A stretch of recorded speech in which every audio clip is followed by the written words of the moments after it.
When I first started going to India, I didn't know much about the culture. I didn't know much about the business environment.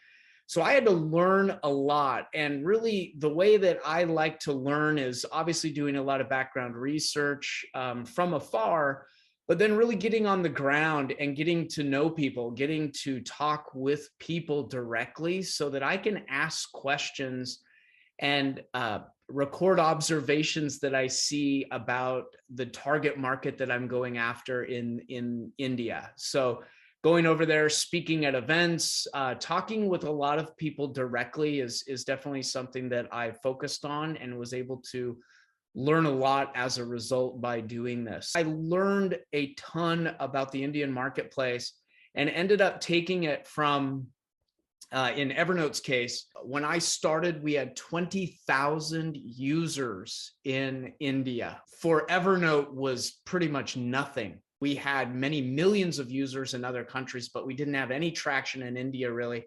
But within 2 years, we got it to 2 million users in India and got it up to 4 or 5, a few years beyond that.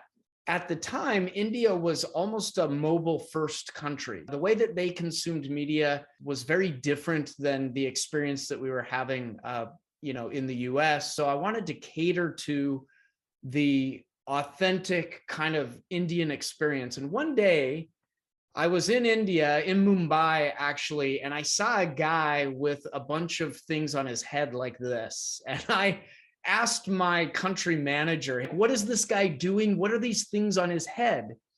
And it turns out that these things on his head are lunches. The mom or someone would make a lunch for them and put it into these tins. And then there's this whole system, they're called dabbawalas, that deliver it to everyone at their desk. So I thought that was really cool. And then I thought to myself, I said, well, if there's all these business people, and I'll go back to this picture here, that are getting these tins at their desk during lunchtime, is there a way that I could kind of put an advertisement in there? Because I was launching Evernote Business. And I thought, what a cool thing to do to be, you can see a YouTube advertisement, you can see something online, which would be kind of what a typical Silicon Valley company would do. And of course, we did do that.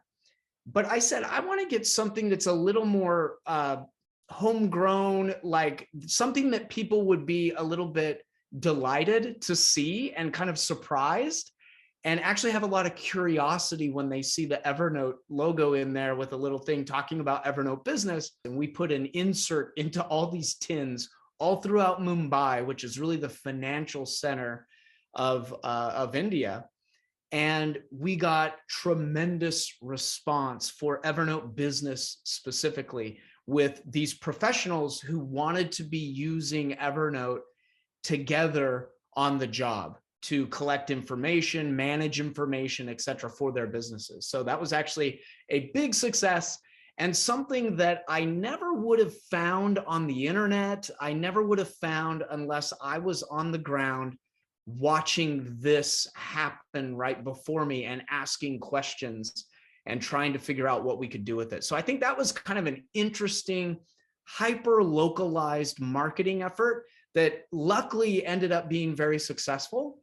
And I always try to find opportunities like this that will make a Silicon Valley company stand out and feel different than all the rest.